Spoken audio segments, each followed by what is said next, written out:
Welcome to the Lucidez podcast, where I explore everything, because I believe in the infinite, unbounded potential within each of us. This is Shelley, a fellow seeker and a lover of life's mysteries. I invite you to join me and explore your uncharted depths.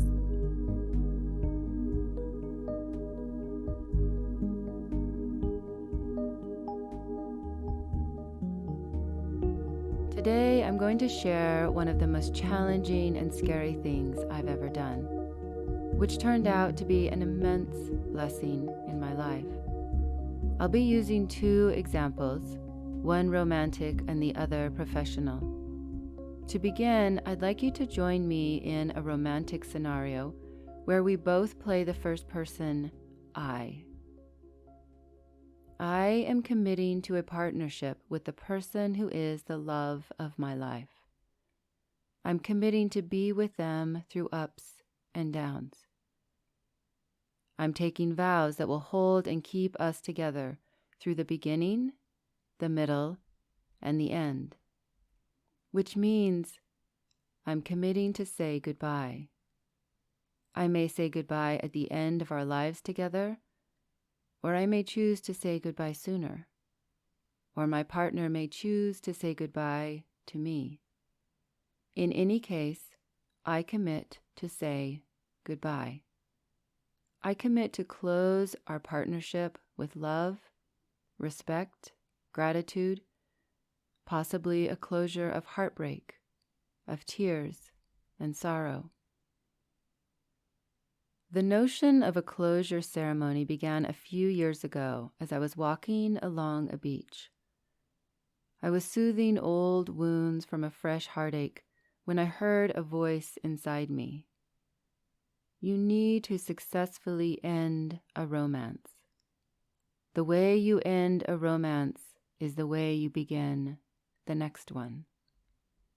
In that instant, I knew I must experience the healthy ending of a romantic relationship, an ending of love, of respect, of honor, or I'd never begin a romance that way. So there I was, walking along the beach, dragging old unspoken goodbyes like lead weights from my heart. I finally understood that decades into my life, I had never experienced true closure. I thought I had said goodbye. We had said it was over. His stuff was gone from the closet. The fridge didn't smell the same. My bed was amazingly large. I even signed a decree that said divorce. But that wasn't true closure for me. I didn't say goodbye. As I stared out at the ocean, I considered the million reasons I hadn't said goodbye to old lovers. Maybe yours sound similar to mine. They betrayed me. They lied. They're mean. They don't care about me. They caused me so much pain. Or, we grew apart. I don't need to say goodbye. These million reasons left me heavy with unexpressed loss, grief, and pain. I didn't know how to release this, so I unwittingly shouldered these emotions onto my next relationship. And then I was mystified and horrified to see each new partnership repeat the patterns of my past.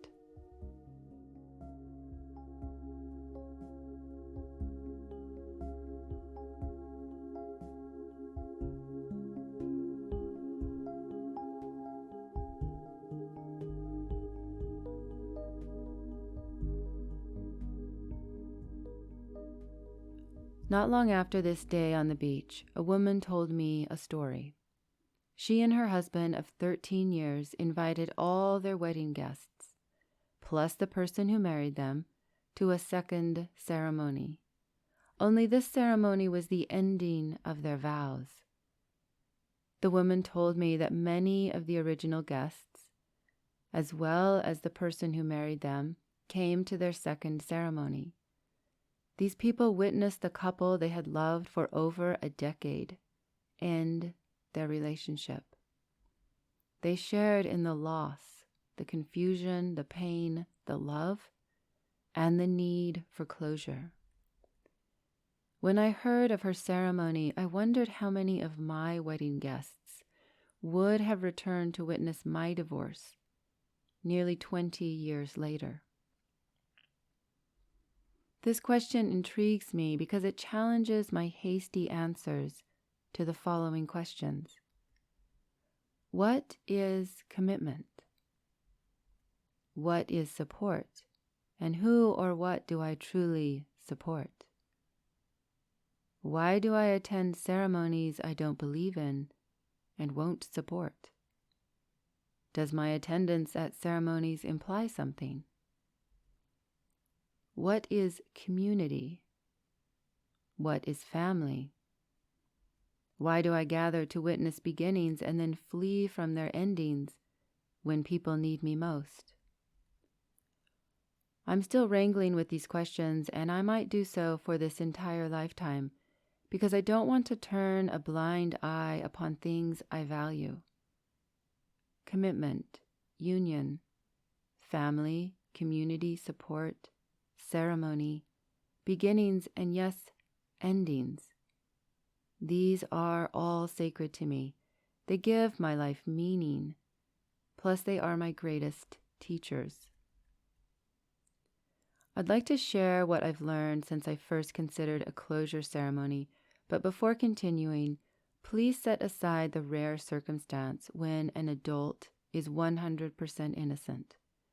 For most of us, we play a role in the success and the demise of our relationships, even if our role is to play the victim.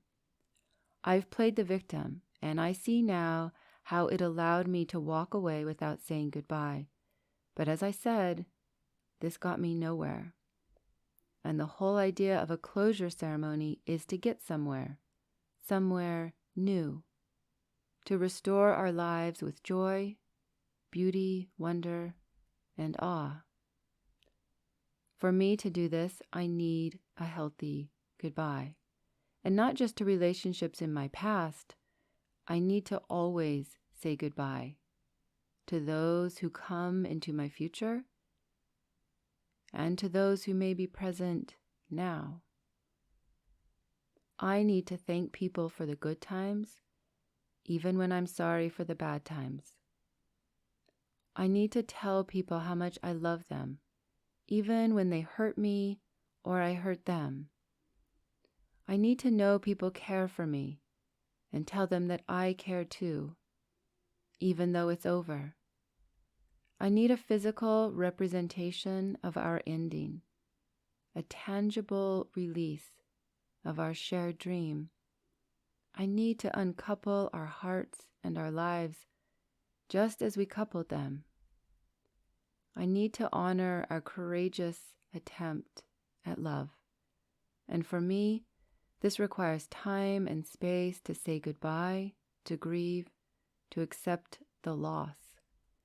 I need to end so I can begin again for the very first time.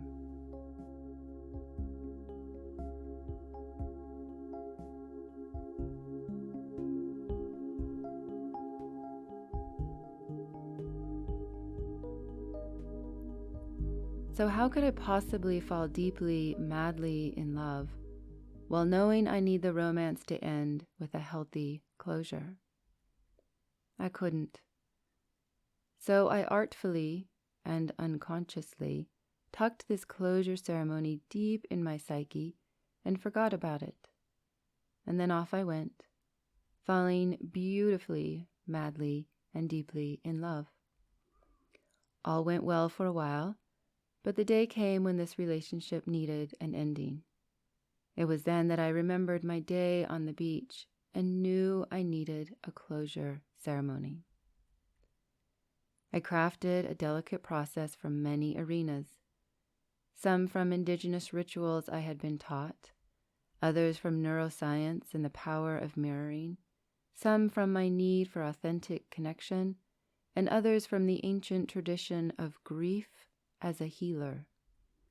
I share my ideas so you can assemble a closure ceremony of your own, should you find the need. There are 6 aspects of my closure ceremony. First, write letters. Second, choose location. Third, invite attendees. Fourth, read letters. Fifth, final rituals. And sixth, say goodbye. Let's begin with the first aspect, write letters. Each person writes a letter to the other person, and not just any old letter. What's in the letter matters. There are 3 main elements of my letter: gratitude, release, and well wishes. I begin my letter with gratitude for the other person. I write about all the goodness they brought into my life. It can be difficult for me to write these words, so I remember the beginning, the time before all the pain, the betrayal, the confusion, the hurting each other, the growing apart. I remember the person I fell in love with. I know that person is still here, somewhere in all this, and they're worthy of a respectful goodbye, worthy of a release in love, worthy of true closure, just like I'm worthy of it. And not only worthy of it, but at the time, I was desperately in need of it.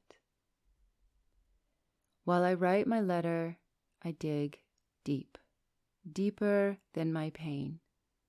It is there that I find appreciation, true gratitude, and open-hearted love. Once I've written all my gratitude, I write a release. I release the other person from their commitment to me and our union. I release them fully. They are free of mind, body, and spirit. I complete the letter with well wishes for their future. These are not specific. I simply wish them wellness, health, and goodness. I suggest you leave out any well wishes that aren't genuine. Only include those straight from the heart. I am careful of what I say in my letter. This isn't the time for me to be right, nor make amends. It's the time to say goodbye. It takes time for me to write my letter. A few weeks is not so long when dealing with my human heart. Once the letters are completed, the remainder of the ceremony is planned. I do this because writing the letter changes me. I'm better able to move forward with the ceremony after writing the letter. The second aspect of the closure ceremony is choose location. The location may be meaningful to the partnership, or it may be neutral. The location may have space to burn the original commitments or vows.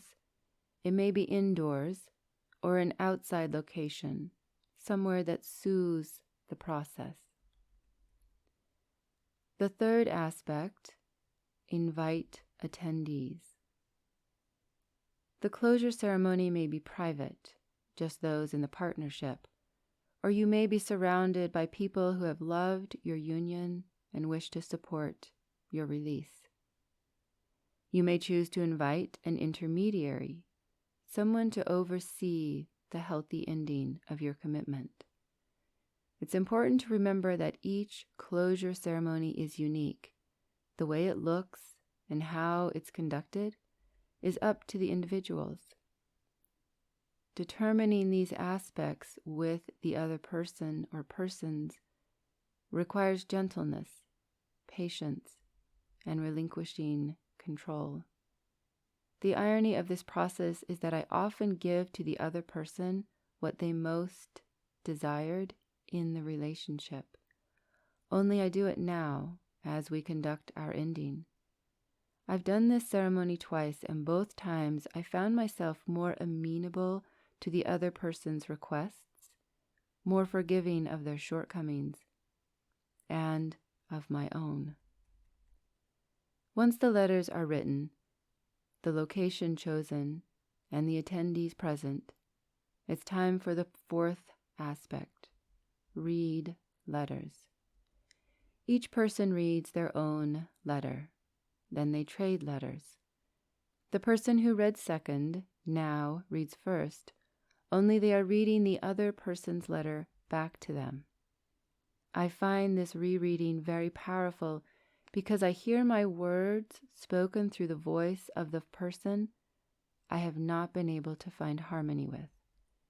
It can be humbling to hear what I wrote. It can be inspiring to hear what I wrote. I suggest you take time to read, as slow as either partner needs.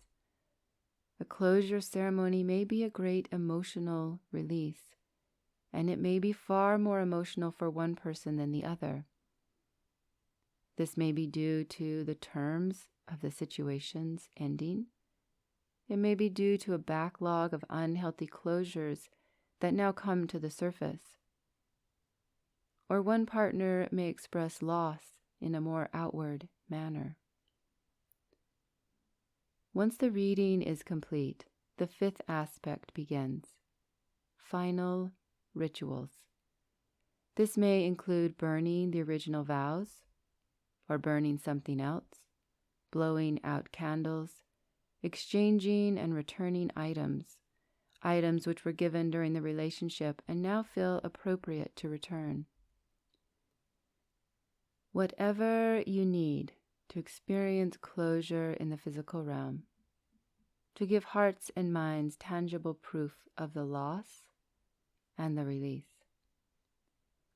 The sixth and final aspect is the hardest, because there's really nothing to do. Say goodbye. This goodbye may be a severing of all relating, or it may be a shift in relating. Either way, it's goodbye. Goodbye to what was, goodbye to the end of a commitment, and quite possibly the death of a dream. Saying goodbye is confusing to me. How is the beginning so innocent, yet the end so painful? How is the love so large, yet the goodbye so small? How is the frustration so high, yet the loss so deep?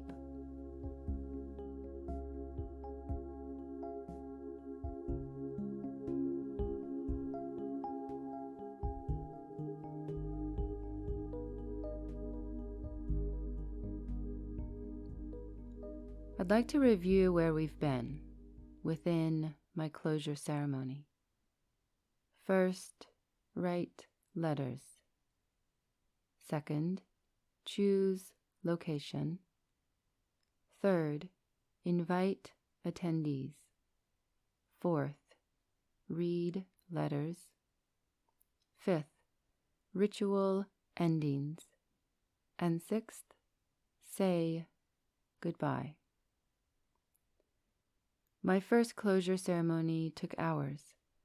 My partner and I had a lot of love, so there was a lot of loss. I needed time to feel all the loss. I needed to cry. I needed to pause and let their words sink in. I needed to breathe while overwhelming waves of love still crashed about. I needed to stop and feel the sharp loss of our union. The initial reading and the rereading of the letters were emotional for me, and they took time. These readings revealed a reservoir of grief within me. It was like I was grieving the loss of many people across many situations. All the goodbyes in my life that had ended abruptly, all the unhealthy severing of love, flooded my body. I overflowed with confusion, with unexpressed grief, and living waves of pain. Long after the ceremony was over, Memories of our union arose, and I had a terrible, awful desire to look back. When I did, I found nothing there. I kept forgetting that my new life lay ahead of me. That's why I said goodbye. But when I tried to rush forward, I couldn't. I needed time. Time to enfold myself inward, to grieve, to compost, to learn, and then to open and flow, to grow a healthy beginning from the seed of a healthy ending. My second closure ceremony was both easier and harder. This one was with a business partner. It was easier because the emotional loss was not as deep, but it was harder because I struggled to find true gratitude. I mostly felt irritation. It took some digging, but I got past my irritation, and once I did, I learned as much from the second closure as the first. Namely, that every commitment I make deserves to be honored with an ending, a release, a goodbye. Maybe a closure ceremony isn't for every ending, but I find it very helpful in my life, and not just in endings. Healthy closure offers me new beginnings, because I now ask, what would it be like to share a closure ceremony with this person? Do they have the integrity to follow through to the end with me? Will they release me with love and honor me with gratitude? Will they say goodbye? Do I have the same integrity for and with this person?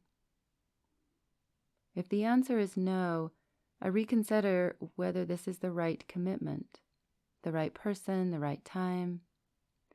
If the answer is yes, then I'm willing to be courageous, to connect, to create, to build, to love. I'm willing to risk with the right person, because if we aren't able to go the distance, I know we will say goodbye. And in that healthy release, we offer each other the hope of a new beginning, one of beauty, joy, and wonder. Beginnings are so sweet, which makes it easy to overlook the importance of endings. But I found it's really good to say goodbye. It's in the word, after all. Goodbye.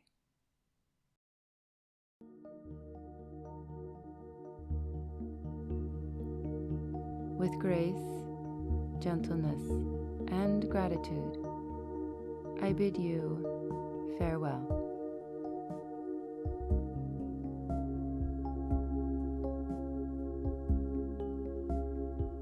Thank you for exploring with me on the Lucidess podcast.